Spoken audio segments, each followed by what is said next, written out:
Amin wa alaikar salam. Masu kallo za su ji sunanka da kuma takaitaccen tarihi. Assalamu alaikum wa rahmatullahi ta'ala wa barakatu. Ni dai sunana Jamilu Ali, wanda aka fi sani da Jamilu MP Kwankwason Farm Center. A takaitaccen rayuwata an haife ni a 1990.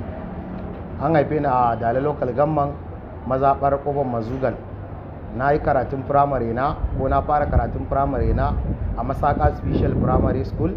Ban kammala ba, muka koma Kurna a 1997. Na je na ci gaba da karatuna a Tidin Fulani Special Primary School, inda na kammala Tidin Fulani Special Primary School. Na wuce Bacirawa Secondary, na yi junior da senior a secondary, na kammala. Allah ya kaddara kuma yanzu na dawo kasuwa. Wannan shine takaitaccen tarihin rayuwata.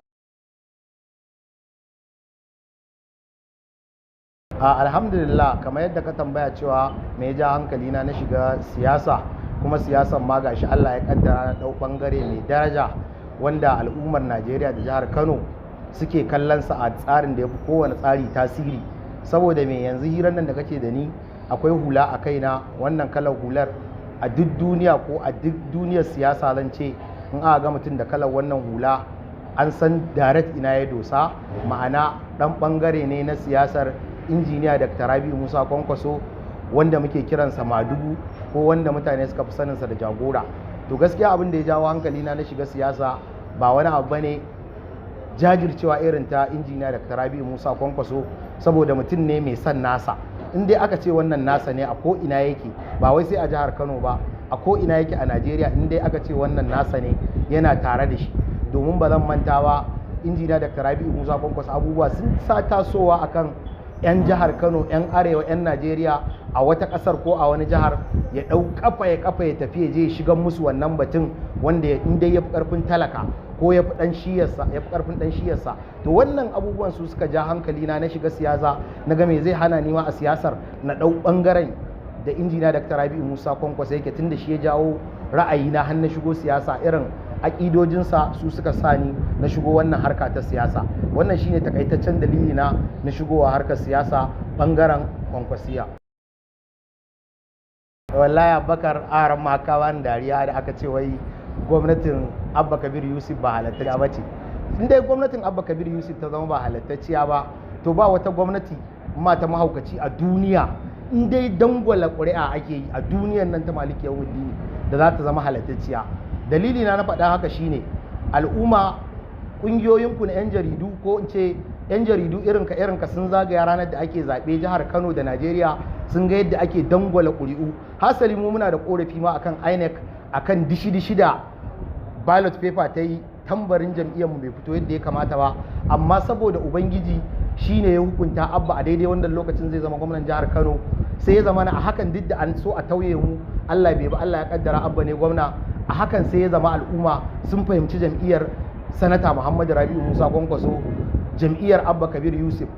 Abin da ya sa na ce ma in dai kujera Abba ta zama ba halattacciya ba, ba wata kujera da a Najeriya ko a duniya za ta zama halattacciya, saboda al'umma shaida ne. Kuma kuna cikin al'umma 'yan jarida, kun zagaya jihar Kano lungu da sako ranar zaben nan, kun ga yadda al'umma suka zagaya suke zaɓe ba tare da kuɗi ba. Ina mamakin a ce wai mun yi zaɓe wai ba tare da ƙuri'a, wai wata ba a yi sayinin ba.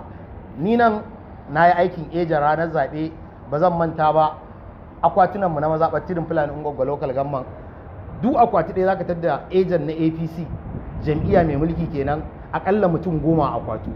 Mu kuma da yake ba mu da mulki, ba mu da ciyaman, ba mu da kansila, ba mu da ɗan majalisar jiha, ba mu da tarayya, ba mu da sanata, ba mu da gwamna, ba mu da shugaban ƙasa, mutum biyu muka iya ɗauka a kowace akwati ejan. Amma ina mamaki har da ake cewa wai an samu wata ƙuri'a mara stampin, mara sayinin.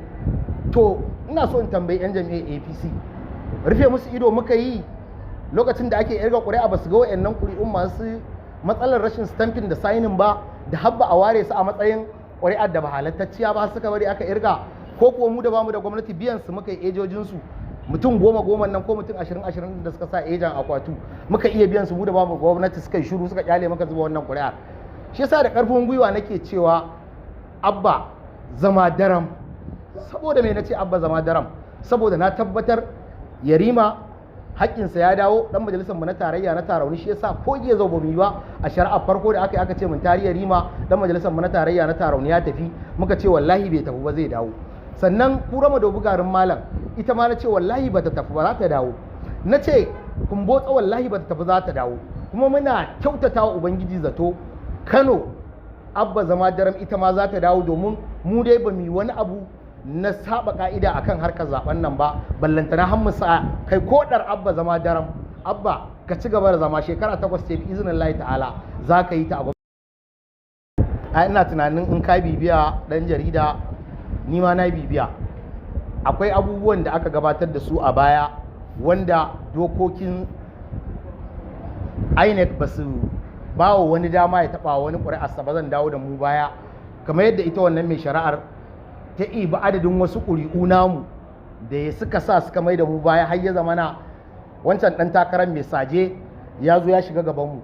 To ina tabbatar ma ɗan takara mai saje wallahi ka koma restaurant ɗinka ka ci gaba da sai da abincinka, shi ya fi ma daraja da mutunci, domin wannan kujerar ta abba ba zai yi wa ɗau haƙƙin wani a ba wani ba, domin al'ummar jihar Kano sun ce abba suke so ya kasance a gwamnan jihar Kano ba mai saje ba. Mai saje ka yi haƙuri 2027 Allah ya kai mu muna da tsawon kwana, to sai ka zo in kana da dama ka ci primary election a jam'iyyar ku mai tsintsiya sai ka dawo kai takara mu ƙara bugawa kamar yadda muka ɗaga ka muka buga ka da ƙasa. Ina tabbatar ma Dr. Nasiru Yusuf Gawuna abba lokacin ma ya yi wa al'umma, don mu ba mu da buƙatar abba 2027 ya wani je kamfen. Ayyukan da muke yi a jihar Kano tun daga auren zaurawa, tun daga fitar da 'ya'yan talaka ƙasar waje, tun daga harkar lafiya ina jin daɗi, ina jinjinawa gwamna Abba Kabir Yusuf. Asibitin nan da aka ce da an ba wani babba da jaka zan kira shi ko ƙato zan kira shi ko murgujeje, asibitin yara ɗauka a mallaka wa wani ƙato, to gaskiya Abba Allah ya saka ma da alkhairi. Na tabbatar iya wannan asibitin da aka karɓo shi daga hannun wasu da suke niyyar mai da shi event center za su yi ko me za su yi ma, dai mun tabbatar harkar lafiya gaba da take da duk wani abu da za a aka ce ba lafiya ibada ma ba yiwuwa take ba. Saboda haka wannan asibiti da aka renovating ɗinsa aka gyara shi ake ba da magunguna kyauta, da na wannan daman ma nake son amfani in kira ga gwamna, muna kira ga gwamna Abba Kabir Yusuf da ya amfani da irin wannan damar da aka yi ta asibitin Asiya Bayero aka mai da shi komai kyauta. Muna kira a ƙirƙiri wani asibitin domin al'umma sun yi yawa a wannan asibitin, saboda yanayin da ake ciki na babu da ake ciki, al'umma suna cika asibitin nan, wasu ba sa samun kulawa ma yadda ya kamata. To muna kira ga mai girma gwamna da a ƙara buɗe wani asibitin ko a Kano ta tsakiyar ne dai, ko a Kano ta kudu ko a Kano ta arewa, saboda al'umma suna jin daɗin wannan abin da kake, kuma wallahi addu'ar da kake samu abba na tabbatar kai ke da nasara. Abba Kabir Yusuf, abba zama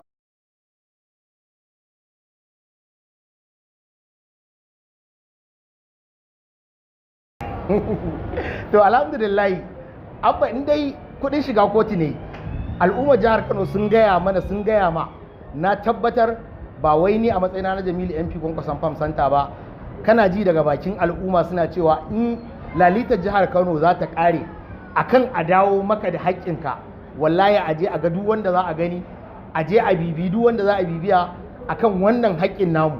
Mun tabbatar da haƙƙinmu ne kuma Allah zai dawo mana da shi. Saboda haka auren zaurawa abu ne mai kyau.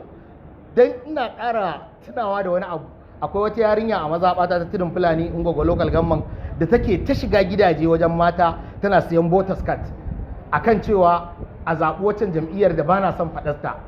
Ikon Allah sai kawai ni ban ma san da hadda ita a cikin wannan auren gatan ba, dan ba za mu kira shi auren zaurawa ba, auren gata za mu kira shi, kamar yadda mai girma Alshek Malam Aminu Ibrahim Daura ya gyara wa auren suna auren gata.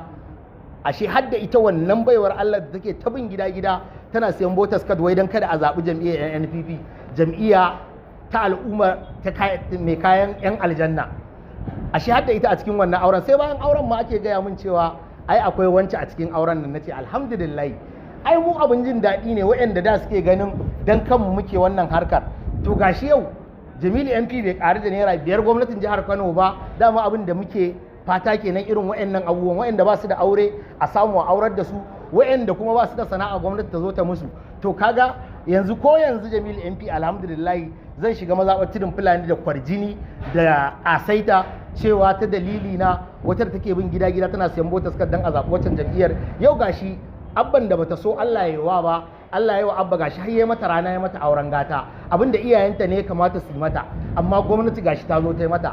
Allah ya saka wa Abba Kabir Yusuf da alkhairi, Allah ya saka wa Sheikh Malam Aminu Ibrahim Daura da alkhairi, Allah ya saka mana mu kanmu da muka yi sanadiyar wasu suka shiga daga ciki, mu ma muna sa ran a sakan batch din nan Allah yadda za mu samu mu shiga daga ciki cikin bangaren tsaro ka taɓo ni. Kamar yadda na baka misali ɗazu akan wata bazawara da ta samu ta shiga daga ciki, to harkar tsaro ma zan baka misali a mazaɓata ta Tudun Fulani. Wallahi akwai waɗanda suka ringa yi mana jagaliyar siyasa, suka ringa razana rayuwarmu. Hasali ba zan manta ba, iyalanmu ma kwashe su muka yi da aka ce abba ya ci ba mu kwana a gidajenmu ba saboda barazana da rayuwarmu. Amma yau gashi waɗannan mutanen gwamnati ta killace su, ta ba su wani aiki da ake kira 'yan sandan sa. Za mu ce da Allah a harkar tsaro sai dai godiya.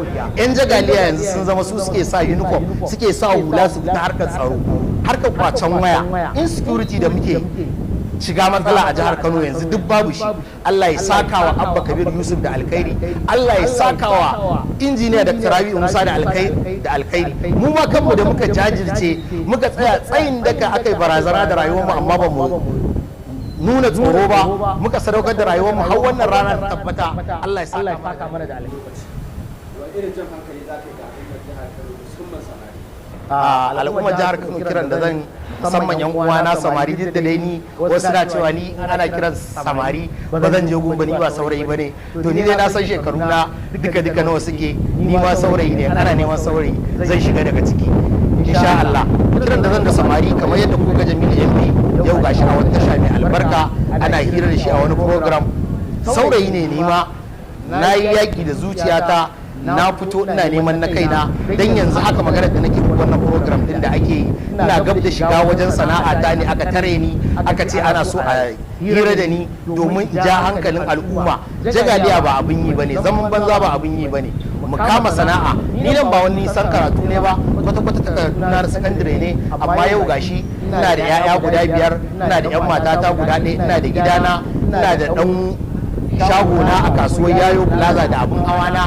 Zan fito kasuwa lafiya kalau, koma cikin iyalina, kwanta lafiya. Saboda haka ina kira da matasa yan uwana, takamar dai saurayi ya ce ya sa sutura mai tsada ko ya hau mota ko ya aure, to idan baka kama sana'a ko baka kama karatu ba, ta za a yi haka samu damar da zaka tsinci kanka a wannan mahallin da kake fatan ka tsinci kanka. Saboda haka ina kira ga matasa, kuma in kanta sana'a a rike ta, kada a ce sai babbar sana'a, daga karama za a samu babba insha Allah. Na muna godewa Allah, muna godewa iyayenmu da suka samu a turba mai kyau, kuma wannan gidan talabijin muna roƙon Allah ya ƙara daga darajarsa, Allah ya ƙara ɗaukaka kai kanka Abubakar. Wannan abubuwa da kuke yi na hira da mutane su faɗi ra'ayikansu akan rayuwa, yanayin rayuwar nan da ake cikin rashin tsaro, ba wai mu jihar Kano ba, mu jihar Kano alhamdulillah yan uwanmu da suke Palestine da sauran jihohi irin su Zamfara suka tsina, wallahi ina tuna yan uwanmu na kusa da mu na Katsina da suke gaya mana yadda suke ciki, muna taya su addu'a Allah ya cire su daga wannan kuncin rayuwa. Mu kuma da ba ma ciki, Allah ya ƙara nisanta mu, duk wani abin ki Allah ya cire mu daga cikin sa. Su ma da suke cikin wannan masifu na kashe-kashe na kidnapping, Allah ya kawo ƙarshen sa. Jama'a assalamu alaikum, mai magana Jamilu MP Gwamnatin Farsa.